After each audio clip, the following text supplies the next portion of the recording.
Welcome to English Stories Academy. Chapter 1.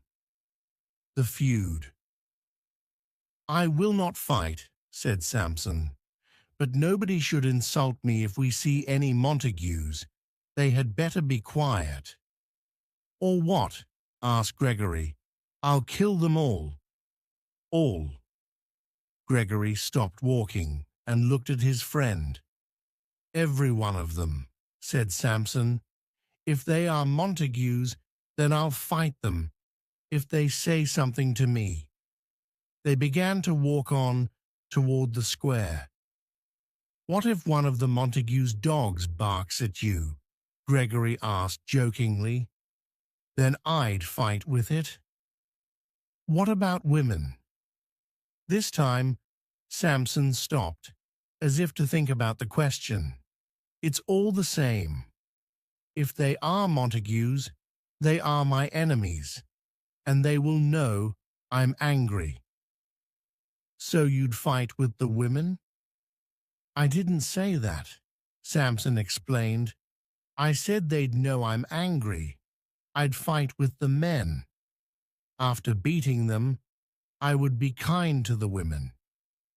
"You mean you'd charm them once the Montague men were gone?"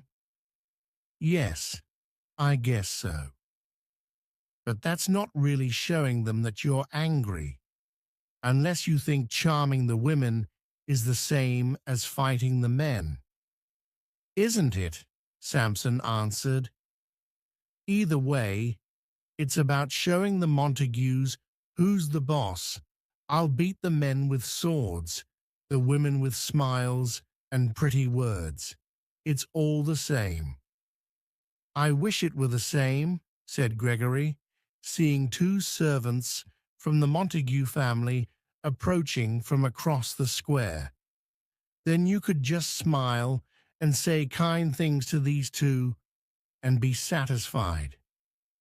Samson watched the two men strut through the square. "I can think of nothing kind to say." The two men began to walk towards Samson and Gregory, looking at them with angry eyes. They were making nasty remarks among themselves about Samson and Gregory. Gregory gave an unnatural smile as the two passed by. Samson did the same, but he could not hold in his hatred. As soon as the men passed, he stuck out his middle finger and went, "Ah!" The men stopped and turned. "Are you giving us the finger, sir?" said one of them. Samson whispered to Gregory. "Is the law on our side if I say yes?" "No." "Then no," stated Samson. "But I saw you stick out your finger," said the man named Abraham.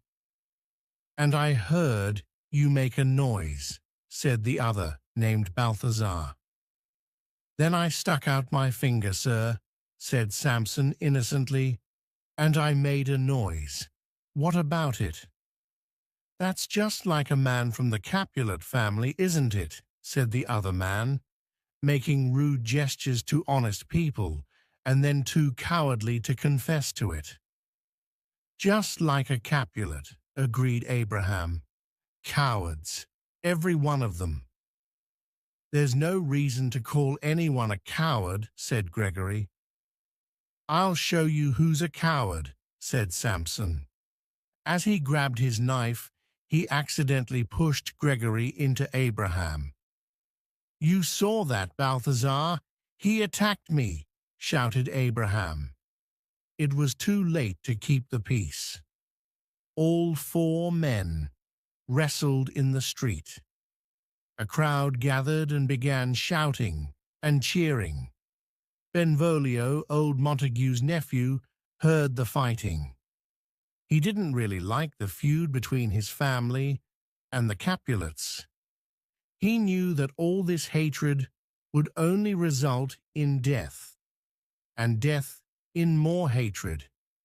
But he knew the only way to stop the fighting was to jump between the angry men.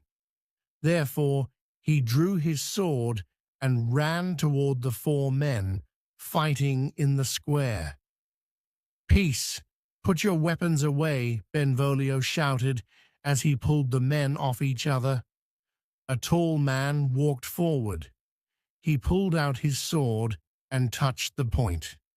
It was Tybalt, Capulet's nephew, an arrogant man of 30. He was very arrogant, but he was also the best swordsman in Verona. "Tybalt," said Benvolio, "put your sword away. I'm trying to keep the peace. Please help me." "Peace? You stand there with your sword in your hand, talking of peace?" Tybalt spoke with a twisted smile. Benvolio barely had time to defend himself before Tybalt lunged at him. The crowd cheered again. "Kill the Montagues," yelled some. "Kill the Capulets," others yelled. "Kill them all," yelled more. "Kill the Capulets?" murmured an old man who was walking out of a nearby church. It was Capulet, holding onto his young wife's arm. "Give me my sword." "Sword?" his wife scolded. "You need a cane, not a sword." "I know it's Capulet." Another old man hobbled across the square. It was Montague. "Lead me over to him," he said. "How can you fight? You can barely walk," said Lady Montague. Then the crowd went silent as some horses neared. Aeschylus, the Prince of Verona, and his soldiers rode toward them. He circled Tybalt and Benvolio.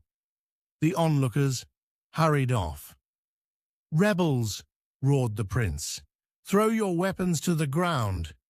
Tybalt and Benvolio did as the prince commanded. "Now," Aeschylus said, "where are the people responsible?" "I'm talking about the 2 older men, Capulet and Montague." He searched the streets and found the 2 old men. "You, Capulet, and you, Montague, stand in front of me." The 2 old men came forward.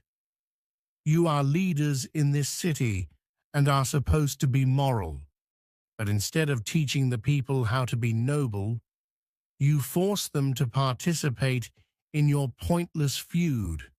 Well, I've been patient for too long." He drew his sword.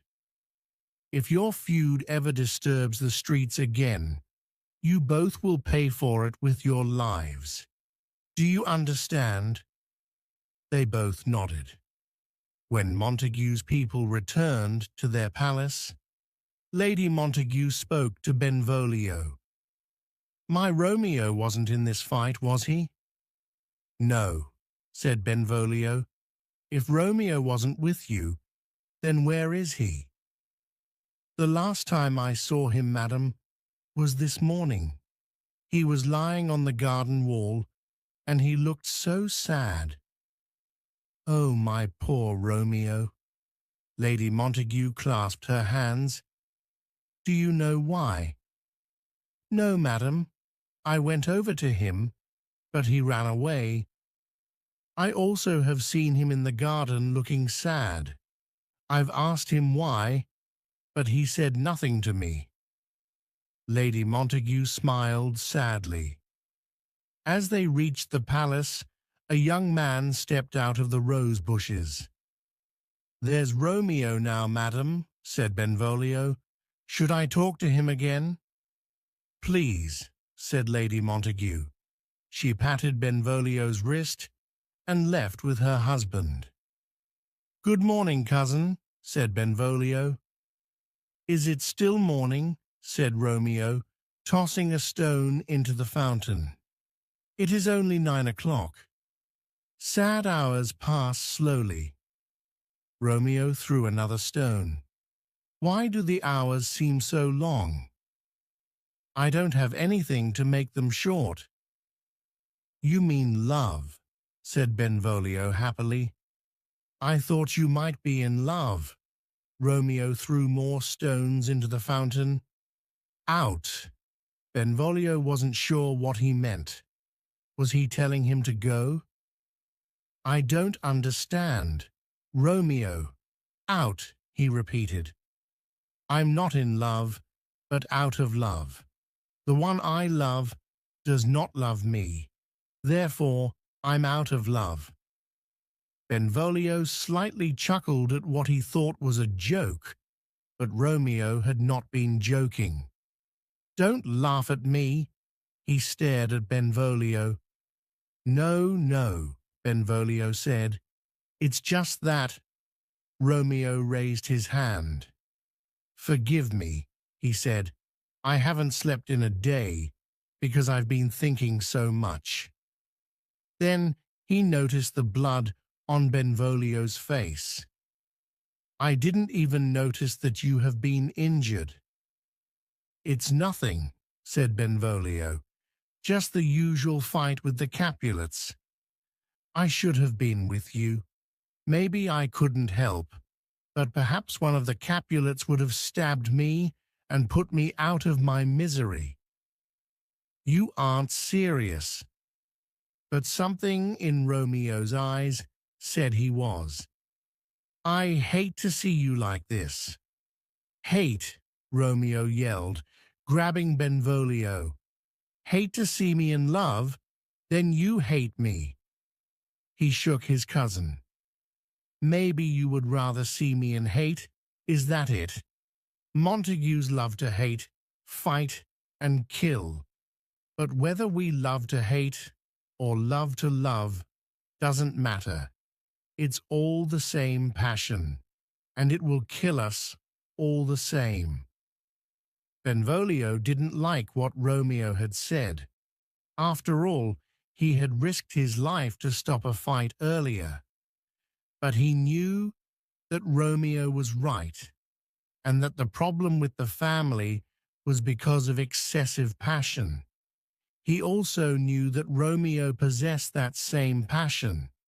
He wanted to help his cousin. Can you tell me who it is that you love? A woman, he mumbled. Yes, said Benvolio. Who? Rosaline, said Romeo. Rosaline? Benvolio brightened. Things may be all right. I know she will be at a party in the Capulet's house tonight. In the Capulet's house? My father's enemy? I cannot enter the Capulet's house. I will surely be killed, although that may not be so bad. Cousin, said Benvolio, Mercutio, one of our friends, is invited to the party. We can go with him. We will wear masks, so no one will recognize us. Romeo looked up happily. Not ready to die yet, eh? Benvolio was glad to see Romeo look a little happier.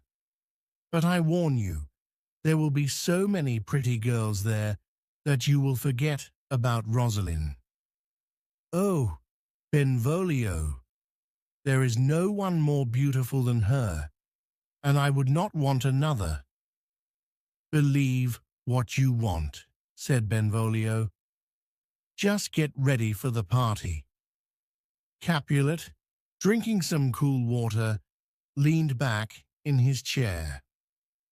I'm glad that Montague has to follow the same rules as me. Both of us will die if either of us breaks the peace. He laughed. Break the peace. That's funny. Why? Asked Capulet's kinsman Paris. Because the two of us are too old to break the peace. Old men like us should be able to stay out of a fight. That's true, sir, but what about your young kinsmen? They don't always think clearly when they are angry.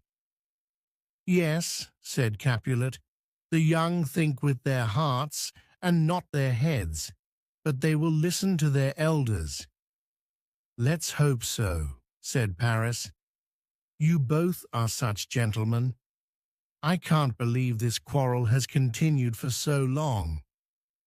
Truly, and I think I've even forgotten how it started. Capulet laughed again. Paris laughed with him, but he wanted to change the subject. Have you thought about my request? Your request? I had almost forgotten, said Capulet. Are you opposed to the marriage? Asked Paris. No, answered Capulet, though I'm not really for it either. You are a fine young man, but Juliet is so young. Give her 2 more years.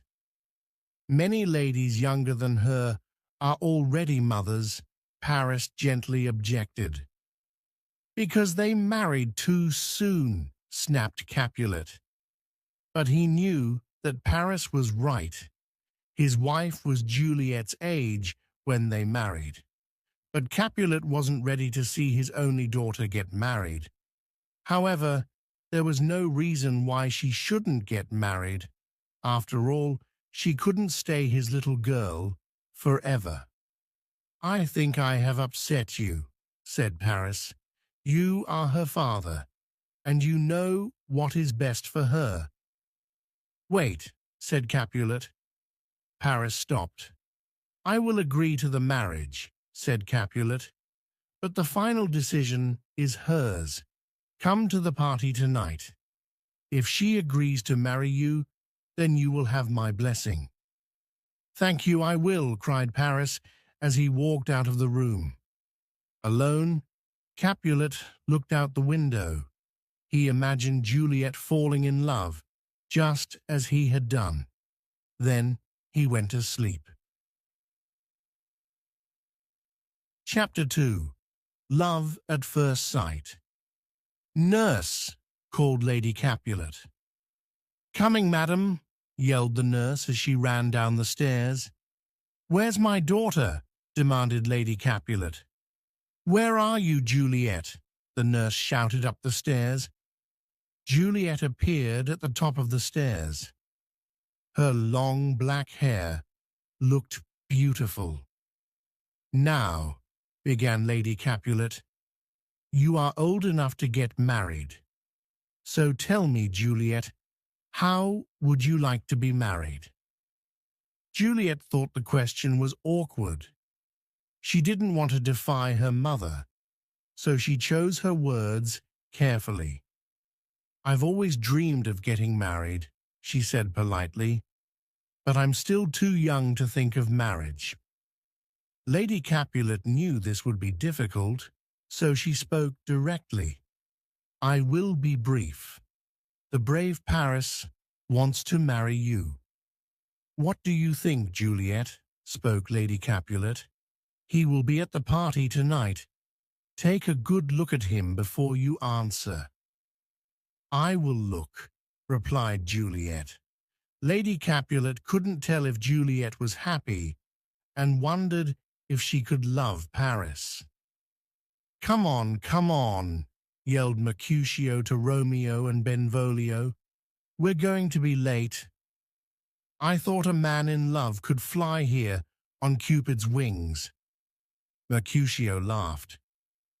You're wrong, Mercutio, Romeo said. Love is burdensome, so a lover's feet are slow. Does that mean you can't dance tonight? Mercutio asked. If I was in love, I would dance. Well, we don't have time to talk. We are already late. I'm sure we've missed dinner, and we'll miss the dance if we don't hurry, said Benvolio. It's okay if we are late, said Romeo. I fear tonight will be a disaster. Okay, said Mercutio. We'd better hurry then. I don't want to keep a man in love from his disaster. They hurried down the street and arrived at a gate. Just beyond was a large hall, and they could hear the sounds of music and laughter. Let's put on our disguises, said Mercutio.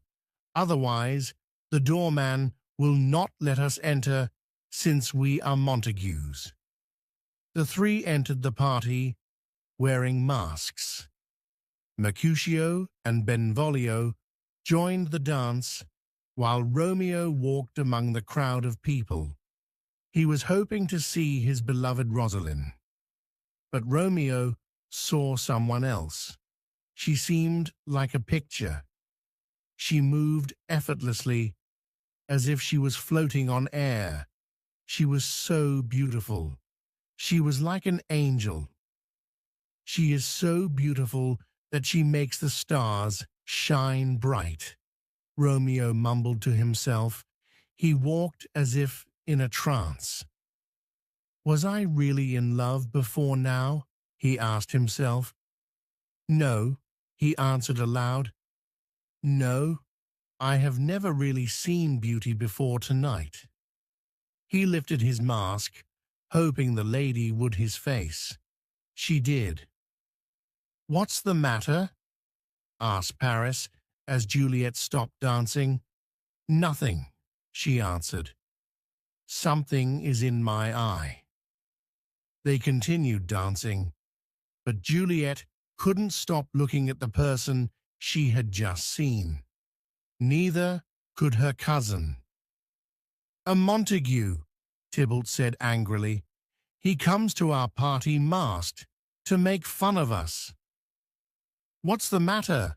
Asked Capulet as he walked over to Tybalt. Uncle, said Tybalt, pointing to Romeo, he is a Montague. Capulet looked. It's young Romeo. Romeo, shouted Tybalt. Calm down, nephew, said Capulet. Leave him alone. He appears to be a gentleman. Be patient, and don't think about him. Too late, replied Tybalt. Capulet didn't like that Tybalt was being rude, but he tried to reason with him. It's what I want, he said. Please respect my wishes and be happy. Sad people don't belong at parties. Sad people belong at parties when an enemy is a guest. I cannot tolerate him. You will tolerate him, Capulet scolded. Tybalt turned his back on his uncle. How can you turn your back on me? Shouted Capulet, grabbing Tybalt and spinning him around. I'm the master here, and I said to leave him alone. It's terrible, muttered Tybalt. It is, but you're being childish, said Capulet. Childish? I'm 30 years old, answered Tybalt. Will you be a man if you cause trouble with my guests?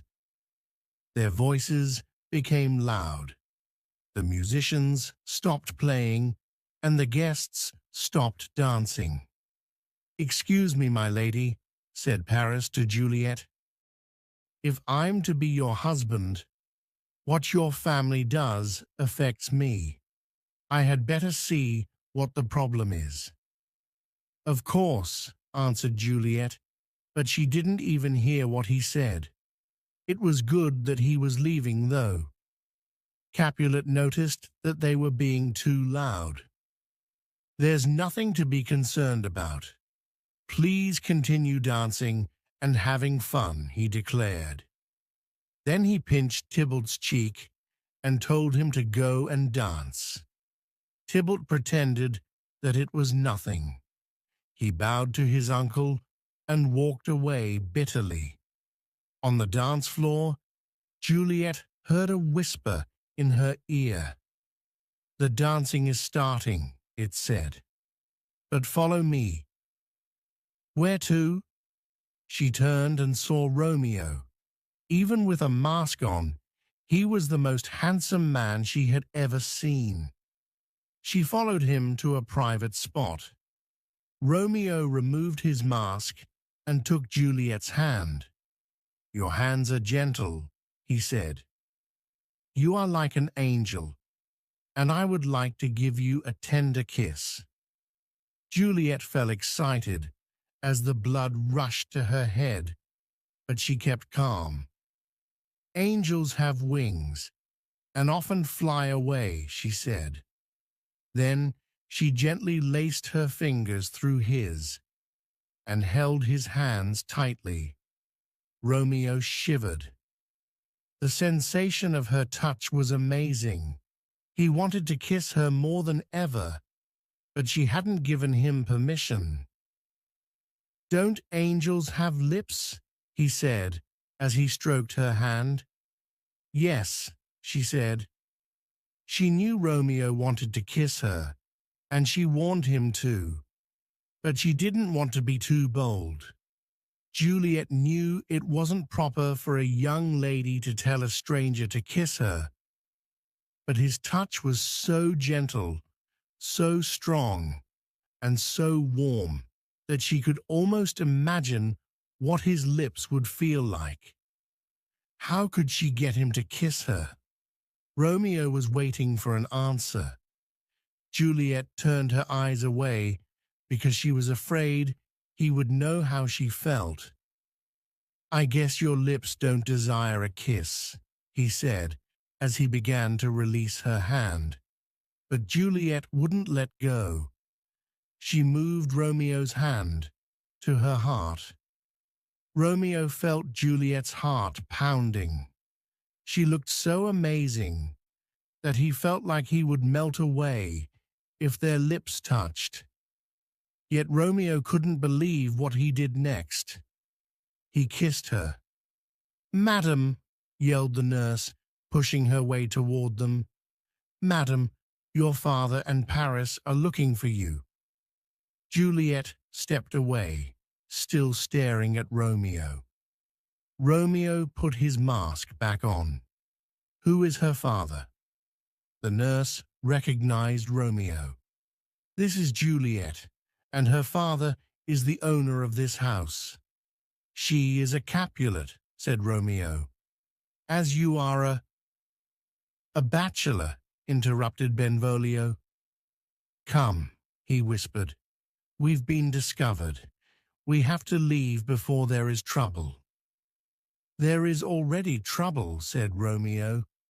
Who was that gentleman?" asked Juliet. "The most handsome man I've ever seen," answered the nurse. "Is he married?" asked Juliet. "No, but he might as well be." Juliet stared at the nurse. "What do you mean?" "His name is Romeo Montague, the only son of your great enemy." "Of course, he would have to be a Montague," said Juliet. She didn't explain, but thought deeply of Romeo. She knew right then that her whole world had just changed. She could no longer live in her old world, the one without Romeo. That Romeo was her enemy only made her feelings stronger. She knew at that moment that the world and not her love would have to change. It was simple. "So," she said, "my only love has come from my only hate." "What's this? Love?" whispered the nurse. "My baby girl is in love." "Juliet," came a call in the distance. It was Paris or her father. Juliet didn't care. "Tell them I've gone to bed." Chapter 3. The Secret Wedding. Romeo was thinking strange thoughts. He couldn't go home. He needed to see Juliet again, but he could not go to her house. Yet there was nowhere else to go. He walked in the night back to the house of his father's enemy. He climbed the garden wall and waited. He crouched in the bushes. In an upper room, lit by a single candle, was the shadow of a woman. "What light is in the window?" whispered Romeo. The door slowly opened, and Juliet stepped onto the balcony. "It is my angel," gasped Romeo. "Oh, it is my love. Oh, if only she knew how much I loved her." Juliet carried a candle and set it on the balcony. She looked into the darkness, and her lips moved. "She speaks," whispered Romeo. Then she spoke. "Ah, me." "Oh, speak again, my angel," said Romeo softly. He could see her breathing. He wanted to run to her, climb up the balcony, and hold her. But he feared that once she knew his name, she would hate him. Juliet spoke again. "Oh, Romeo, Romeo, why are you my sweet Romeo? Forget that you are a Montague. If not, just say you love me, and I'll no longer be a Capulet." Romeo fell backward. Had he died? Was this heaven? He stood and looked. Juliet was still there. "It is only your name that is my enemy," Juliet said. "What's a Montague? It's only a name, and a rose would smell just as sweet if it was given another name. Romeo, forget your name, and be only mine." Romeo couldn't endure it any more. "I will be only yours," he cried, coming forward. "Just be my love, and I will never be Romeo." "Who's there?" said Juliet, stepping back. "I don't know how to tell you who I am," said Romeo. "I hate my name because it is the name of your enemy. I haven't heard you speak much, but I know the sound. You are Romeo and a Montague." "How did you get here?" she demanded. "And why?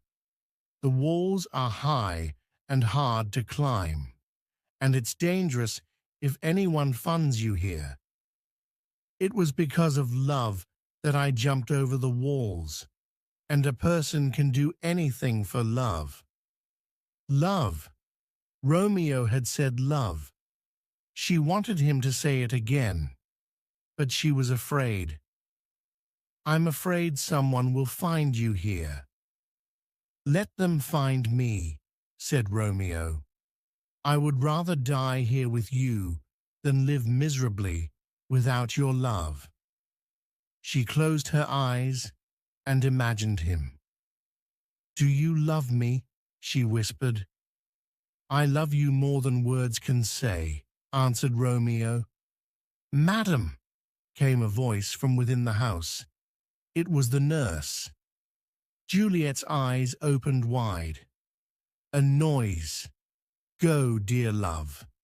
Romeo began to tiptoe away, but Juliet didn't want him to leave. "No, stay." Juliet leaned over the balcony. "What can I do to make you happy?" "You can give me your heart, and I will give you mine." "I gave it to you before you asked." Juliet smiled. "My love is boundless and as deep as the sea. The more I give to you, the more I have." "My lady!" shouted the nurse. "In a minute," yelled Juliet. Then, to Romeo, she said, "If your love is real and you want to marry me, please tell me." "I do want to marry you," said Romeo. "When?"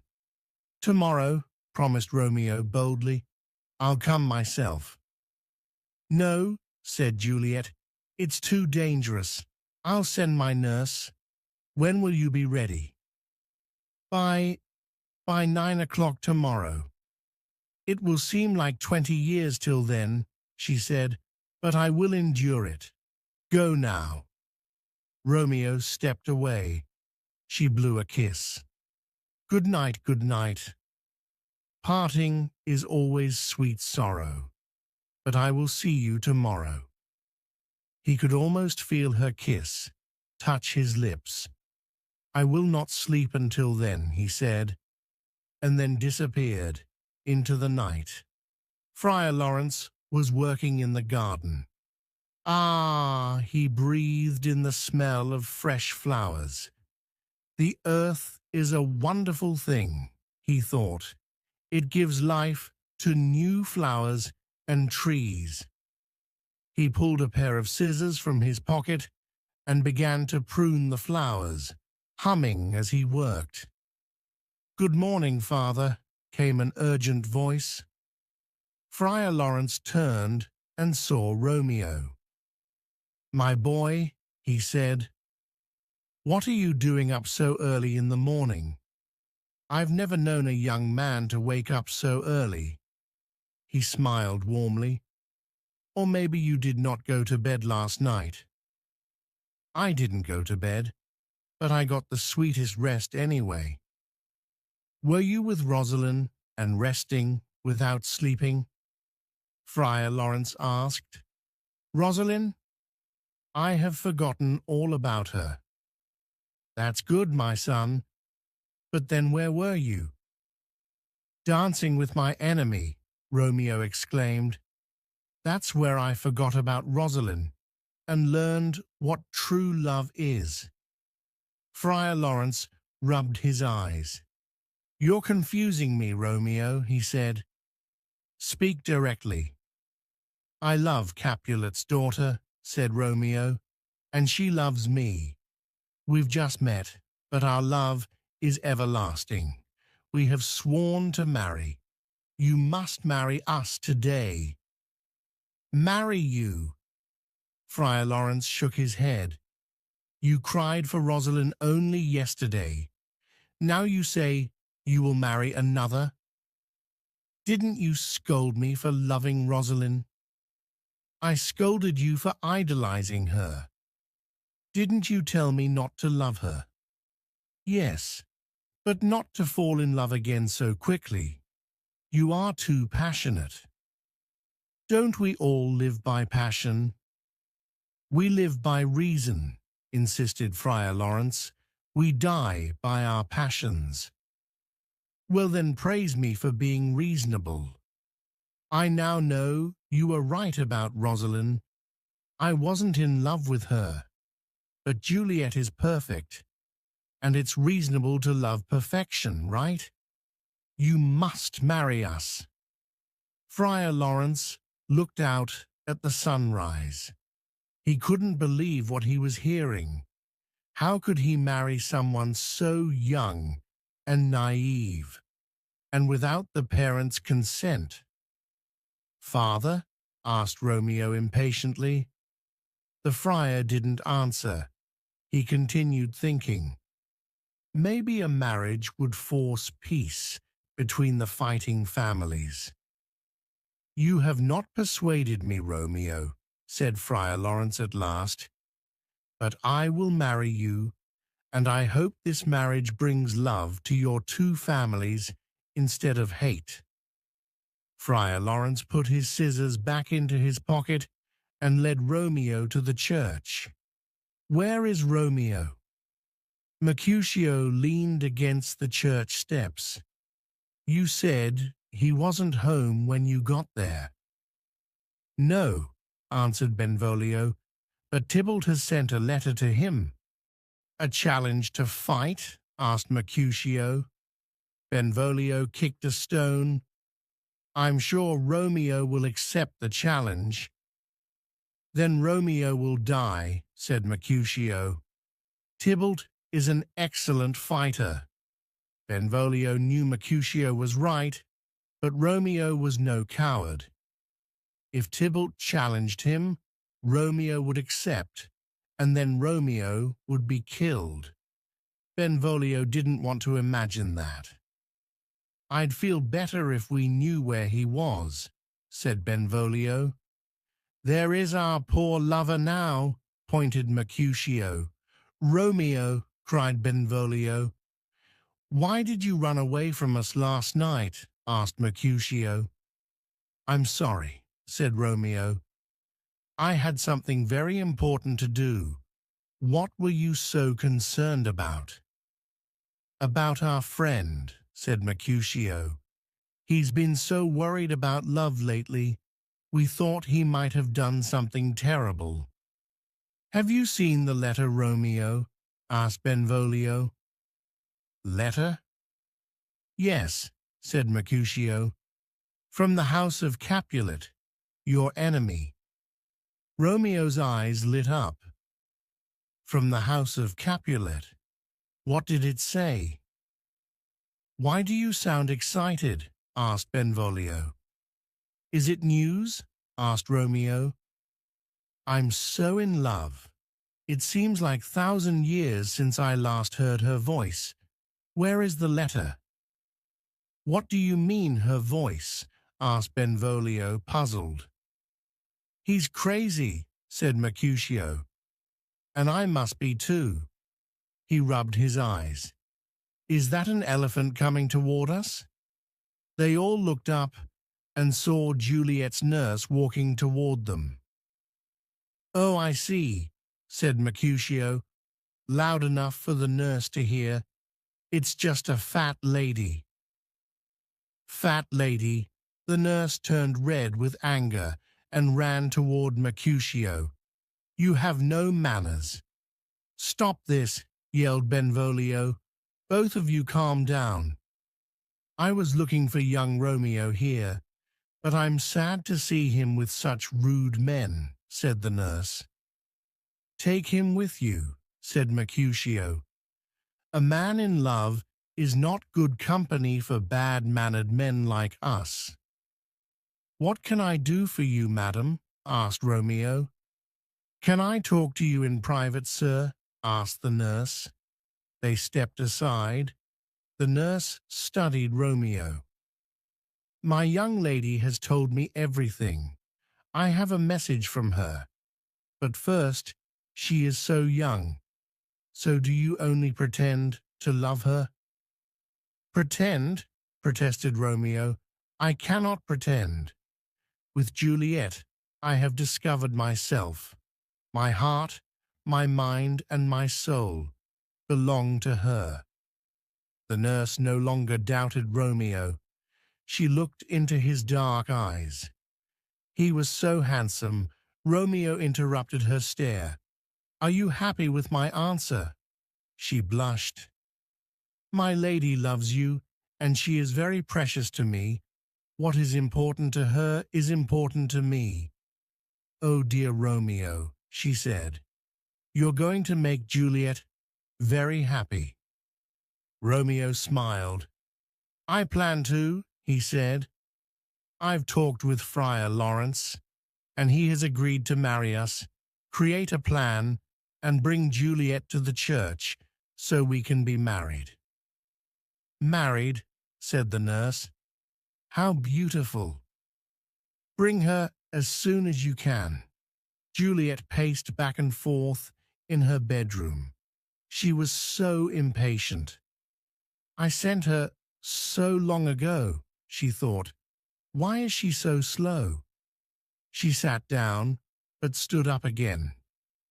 The nurse had been gone for over 3 hours. How long does it take to walk to the town square? The door blew open, and Juliet heard footsteps coming up the stairs.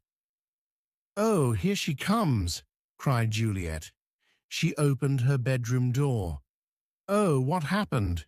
She begged. Did you meet with him? Why do you look so sad? Just a minute, said the nurse, as she reached the top of the stairs. I'm out of breath. Juliet shook her. Tell me, is it good news or bad news? The nurse pinched her cheek. You told me his face was more handsome than anyone's, but his hands, his feet, and his whole body are better too. The nurse fell onto the bed. Juliet jumped on top of her. I know, she snarled. But what did he say about our marriage? He said something about it. Oh, you tease me, cried Juliet. Am I going to be married today or not? The nurse grinned. You didn't want to get married with Paris so quickly. Why are you so eager to marry this Romeo? Juliet stood up and straightened herself. I'm not eager, she said. But what did Romeo say? Do you have to go to confession today? Stop teasing me. Tell me what Romeo said. Juliet was frustrated and fell onto the bed. The nurse felt sorry for her. Okay, I was only teasing you. A young woman that is going to get married can forgive me. She smiled. Married? The word echoed in Juliet's head. Now, if you want to make any confessions, you have to go to church. There you will find a young man who is eager to marry you. She smiled again. Juliet gasped. Juliet hugged the nurse. Thank you, she cried. Let's go right now. Friar Lawrence was preparing Romeo for the wedding. He wasn't sure if this wedding was the right tiling to do. Marrying two young people without their parents' permission was not right. He wanted this marriage to bring the two families closer together, but he wasn't sure if it would. Will they get angry? Will they get angry with me? He thought. Amen already, said Romeo. He was impatient from waiting on Friar Lawrence. Calm yourself, Romeo, scolded Friar Lawrence. You need to live and love moderately. If not, neither love nor life will last long. But he knew Romeo wouldn't be calm. Neither would Juliet. Then Juliet came running toward the church. I should send both of them home, thought Friar Lawrence. But he knew he couldn't do that. Good afternoon, Father, sang Juliet. She jumped into Romeo's arms. Juliet, cried Romeo, holding her. Please tell me you love me as much as I love you, and how happy you will be after we are married. I love you so much that words can't describe it, she said, and kissed him. Okay, enough, said Friar Lawrence, separating the two. Let's hurry with the wedding. Friar Lawrence took them to the altar. Then he quickly performed the wedding ceremony. When he was through, he left them to pray, and he went to the garden to think. The nurse found him there. Romeo isn't welcome in Juliet's house, she said, nor she in his. What are they going to do? I haven't thought about that, replied Friar Lawrence. Maybe they can tell their parents soon. Father, the nurse smiled, they are newlyweds. They want to be together. You are like a mother to Juliet. You should have thought about this problem before the wedding, snapped Friar Lawrence. You married them, she replied. You should have thought about this problem too. They need our help, so how can we solve this problem? Asked Friar Lawrence. Their parents will kill us if they find out about this. We have to keep it a secret for a while, but we have to give these two time to be man and wife together. I'm sure they'll be okay after a while. Right, agreed Friar Lawrence. Take Juliet home. I'll help Romeo find a way to go into her bedroom tonight. That should solve the problem for a while.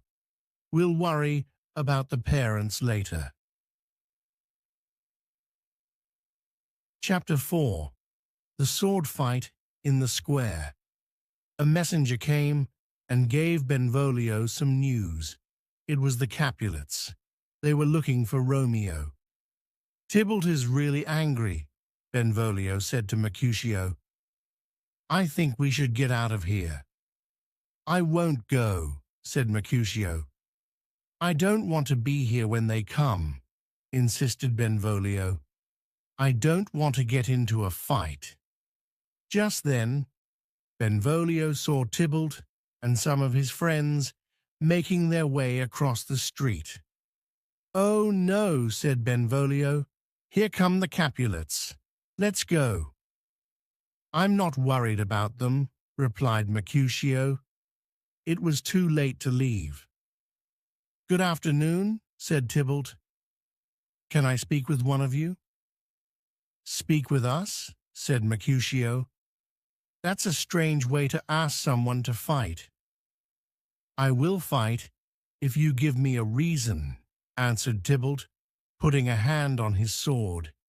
He stepped closer. Mercutio, Romeo was with you last night, right? Where is he now? Do I look like a slave? Asked Mercutio. Am I supposed to answer your every question? Even if I did know where Romeo was, I wouldn't tell you. Tybalt drew his sword.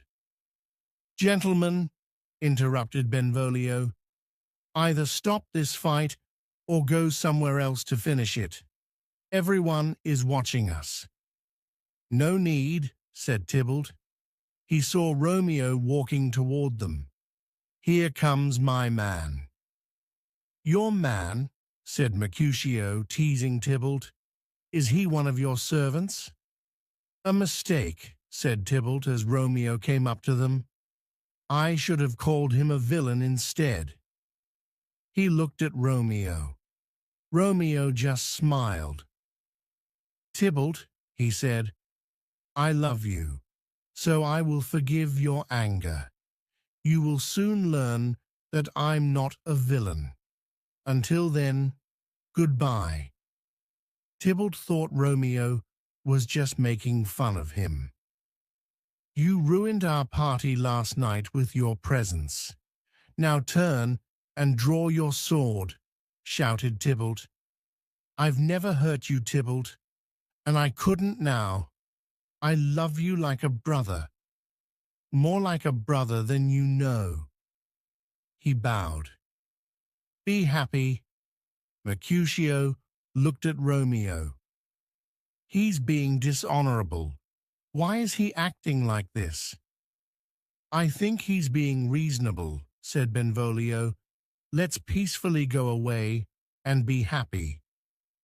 I'll be happy when Tybalt is dead, said Mercutio. Tybalt lifted his sword.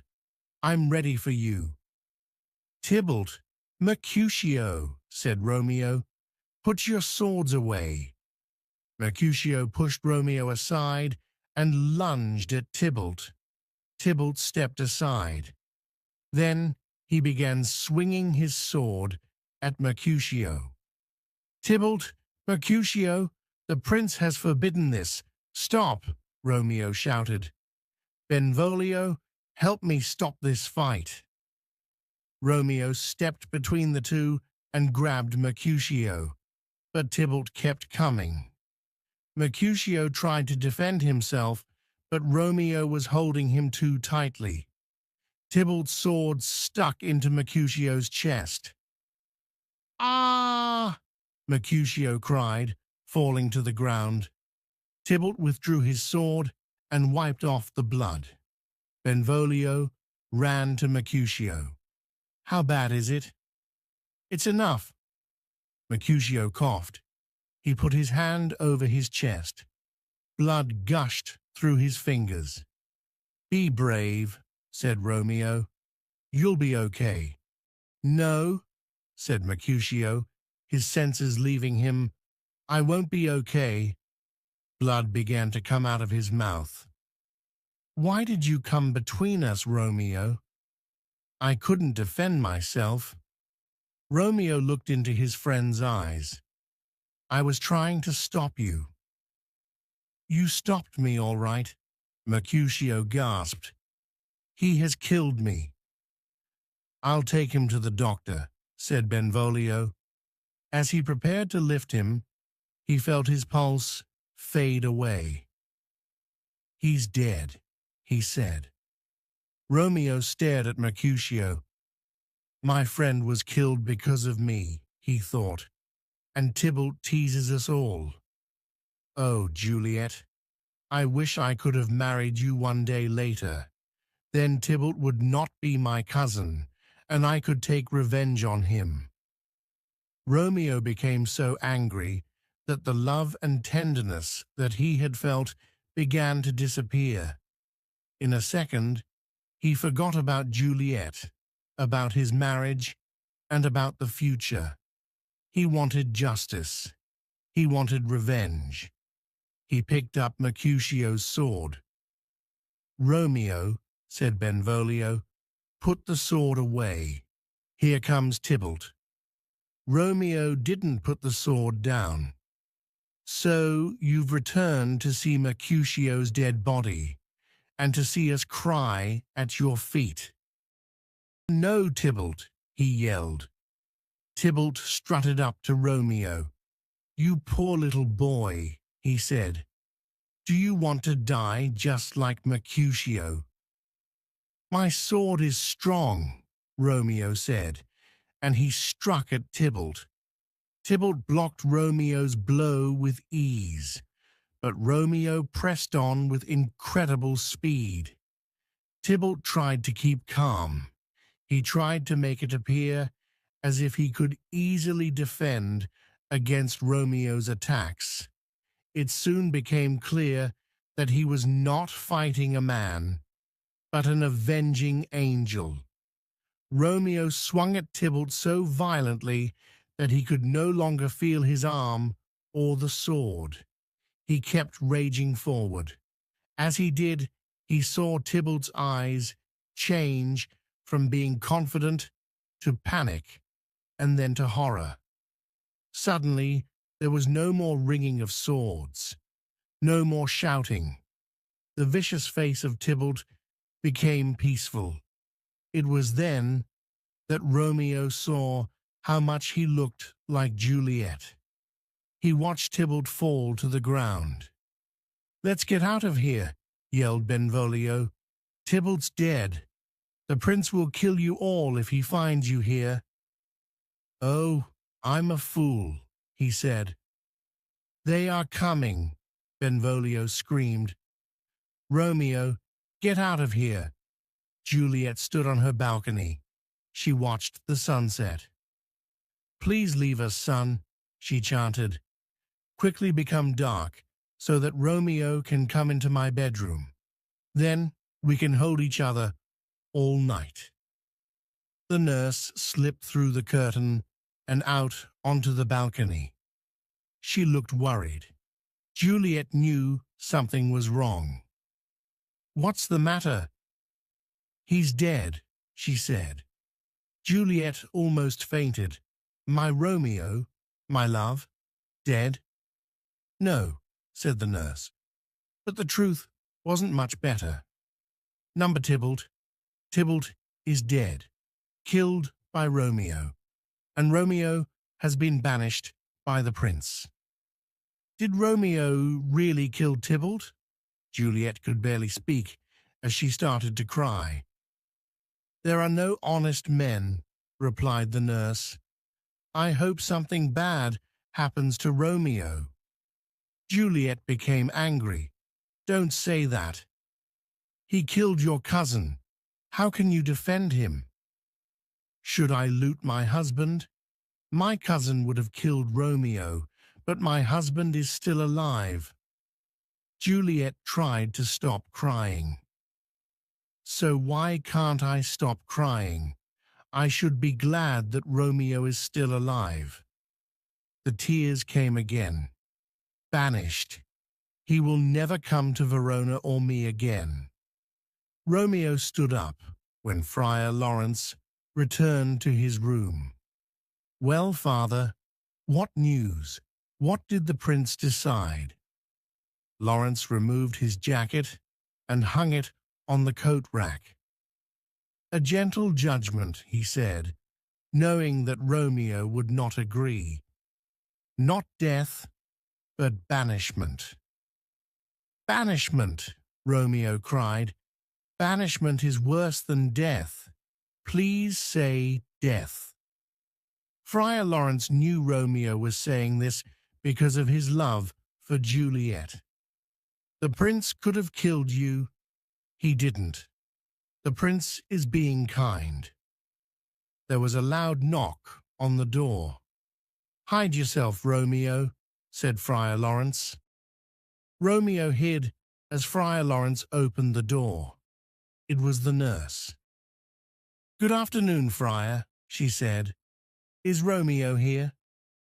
"He is very sad, but here," he said. "Romeo!" Romeo came forward.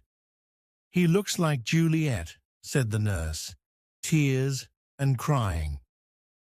"You break my heart, nurse," said Romeo, "to speak of Juliet." "And you broke her heart," she said. "She wants to see Tybalt and you, but she can't see either." "Because I'm the bad guy that murdered her cousin," said Romeo. "I will make Juliet happy and kill that bad guy." He pulled out his knife and placed it against his chest. "Don't do that." Friar Lawrence knocked the knife out of Romeo's hands. "You amaze me. You killed Tybalt by mistake. But if you kill yourself, you will also be killing Juliet. She is still alive. Will you abandon her by killing yourself? The prince has given you life. Calm down and think about what you will do." Romeo collapsed in a chair. Friar Lawrence put his hand on Romeo's head. "Meet your love tonight. Go to her room as we have planned. Comfort her. We will get you out of the city after you have done this. You can live in Mantua until we can fix things between your families. If your love is strong enough, it will endure." "Good idea," said the nurse. "I'll go and tell Juliet. You will come tonight." Capulet was at his home with Paris. Because of Tybalt's death, he realized that many of the young people didn't listen to him. Tybalt hadn't listened to him, and so he had died. Capulet didn't want his only daughter to make the same mistake. "Wife," he commanded, "speak to Juliet before you go to bed. Tell her that Paris loves her. Tell her that on Thursday, 3 days from now, she will marry Paris." Lady Capulet bowed and left. "Is this okay with you?" Capulet asked Paris. "Of course. I only wish that we could marry tomorrow," he answered. Chapter 5. The Secret Plan. Upstairs in Juliet's bedroom, Romeo kissed his lover's lips. "Why do you have to leave so soon?" Juliet asked. "I must go and live, or stay and die." "Stay, and we will die together," she said, as she hugged him. He kissed her again. "I will if you will." "My lady," whispered the nurse as she opened the bedroom door, "your mother is coming." "Goodbye, my wife, my love," said Romeo. "One more kiss, and I'll leave." He moved her hair and kissed her forehead. "My husband," said Juliet, "I must hear from you every day." "Goodbye," Ho said again. "I'll write you every day." "When will we meet again?" "Soon." "Hurry," cried the nurse. "I'm frightened," said Juliet. "Trust me," Romeo said. He kissed her and climbed down the balcony. "How are you, Juliet?"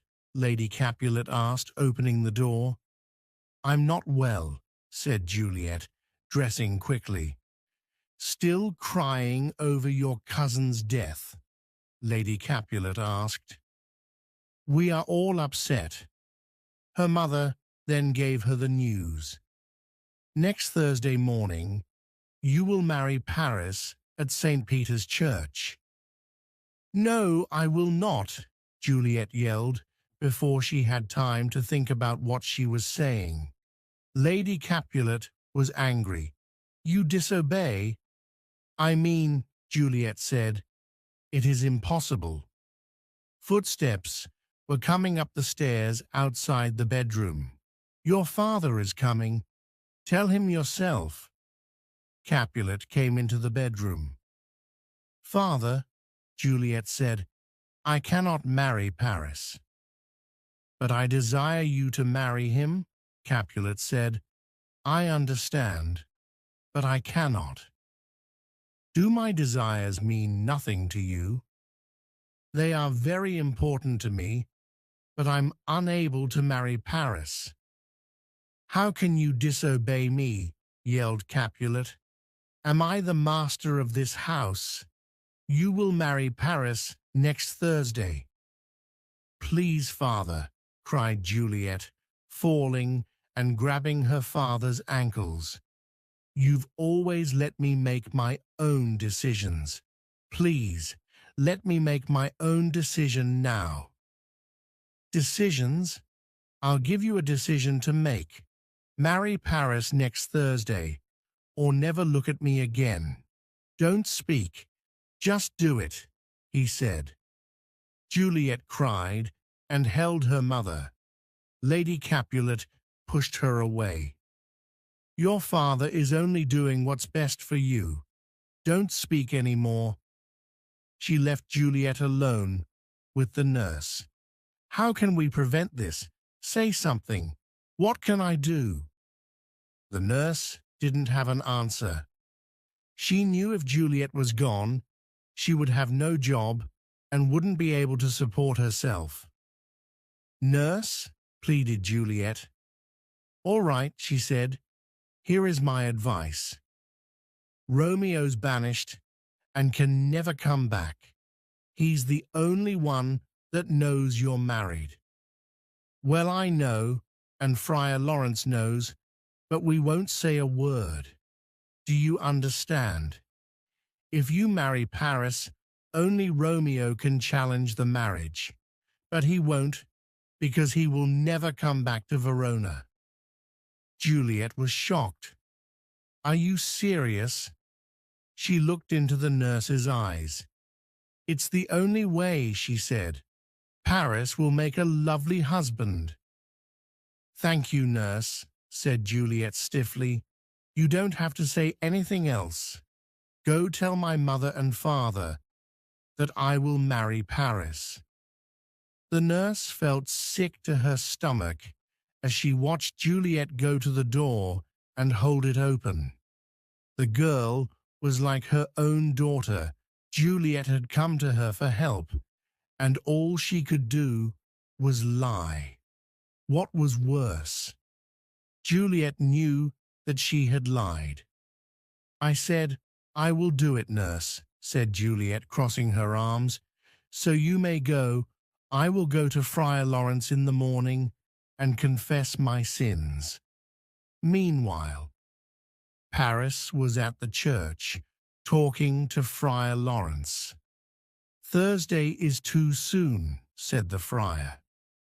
"That's what her father wants," said Paris.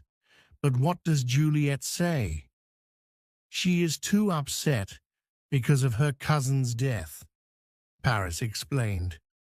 "But her father says she will marry me." "I'm sorry," said Friar Lawrence, "but you are hurrying this wedding, and you don't even know what Juliet thinks. I don't like it." "Friar Lawrence," came a voice. Friar Lawrence looked down the path and saw Juliet running through the garden.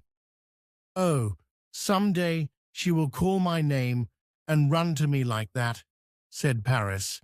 Friar Lawrence ignored him. "What is it?" She froze when she saw Paris. "Nothing, father," she said. "I have come to make confession." "Hello, Juliet," Paris bowed.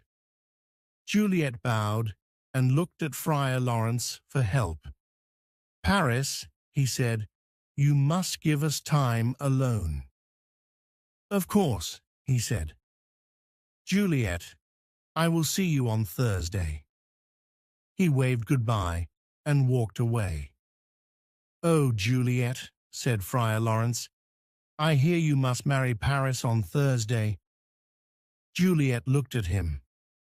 "Certainly, Friar, you will prevent this from happening."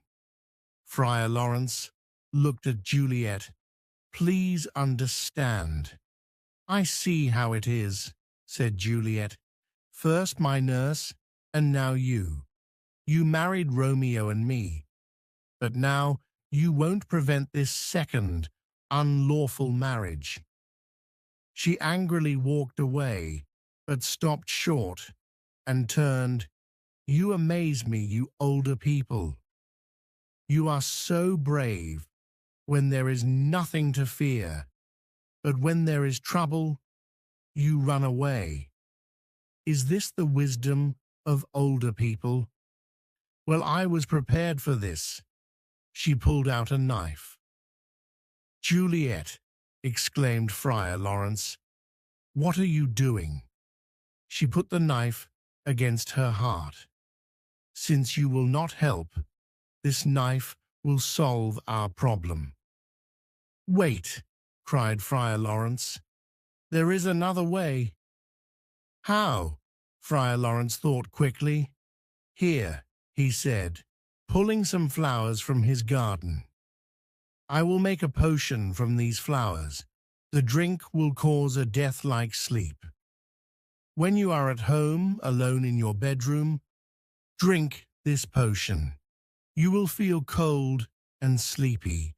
Even your pulse will stop. Later, when your family takes your body to your family tomb, I will come and get you.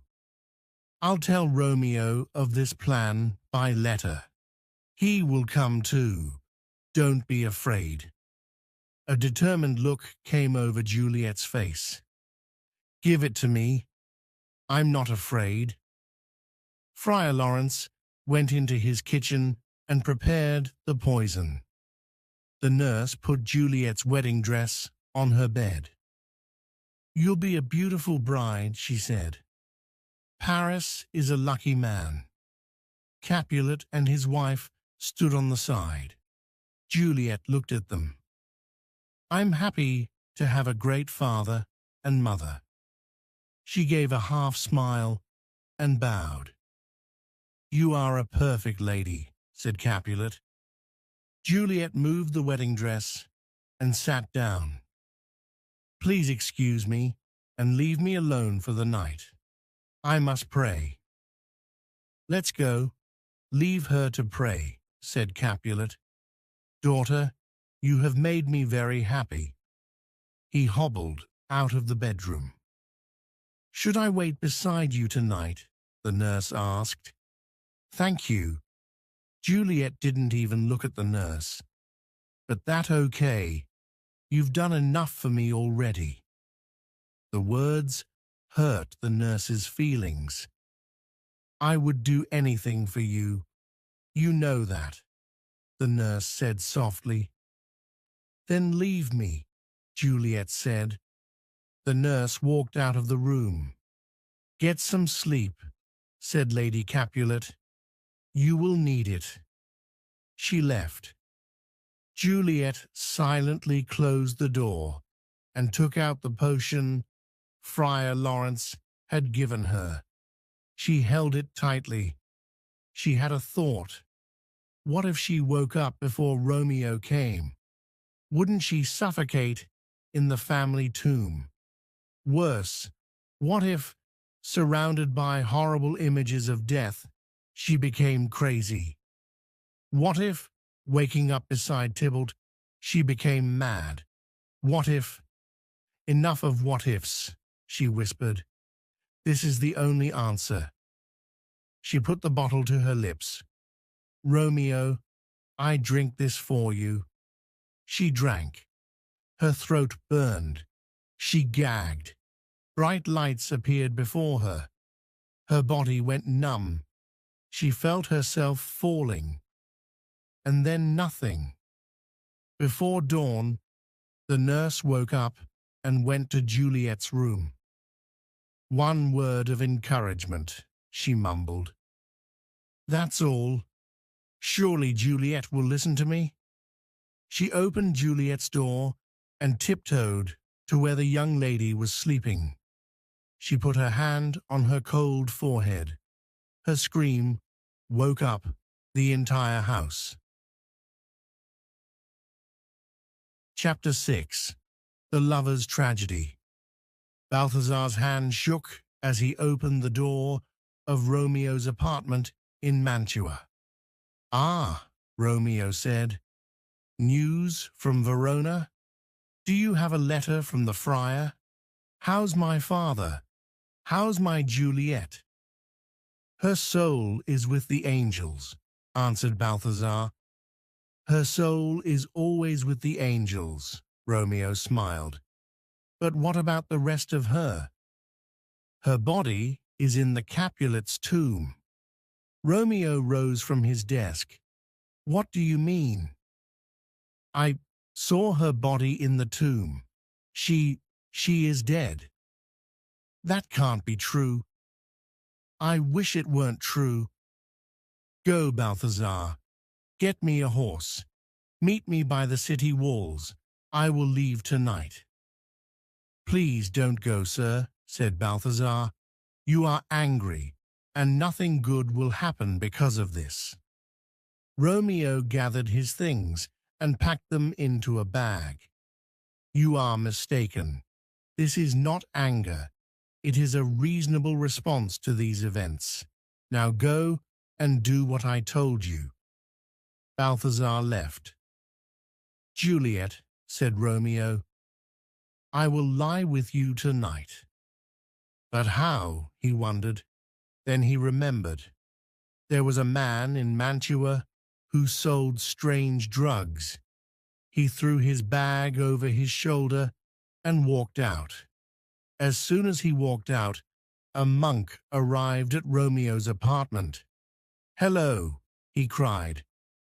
"I have a letter for Romeo. Hello? It comes from Friar Lawrence, and it's very important. Is anyone there? Hello?" No one was there to answer. Friar Lawrence stayed hidden as he walked to the Capulet's family tomb. By looking at the moon, he could tell that it was almost midnight. That meant that Juliet would wake up soon. He didn't want to think about Juliet waking up in a cold tomb surrounded by dead bones. He walked faster until he arrived at the crossroads where he instructed Romeo to meet him. There was nobody there. He waited for a long time, but there was no Romeo. Finally, he saw a man walking toward him. But it didn't look like Romeo. Who else would be coming to the graveyard at this time of night, he thought. "Who's there?" called Friar Lawrence. "Friar Lawrence?" returned the voice. "Is that you?" "Friar John?" asked Friar Lawrence, squinting to see who it was. "Yes," said Friar John. "What are you doing here?" asked Friar Lawrence. "Where is Romeo?" "That's what I came to talk to you about." "Did you take the letter to Romeo?" "I never got the chance to," said Friar John. "I was stuck at the customs house. By the time I got to Mantua, Romeo was gone." "Oh no," said Friar Lawrence. "I'm sure he has heard about Juliet's death by now, and has, dear God, what has he done?" "You seem upset, my brother." "Go to my house," Friar Lawrence said. "Wait there in case Romeo shows up. Tell him Juliet is alive." Friar John didn't really understand, but he did as he was told. "Wait here with the torch," said Paris to his servant. The servant went to the side of the road, while Paris went to the Capulet's tomb. He dropped flowers in front of the tomb. "This," he told himself, "I will do this every night to show how much I loved Juliet."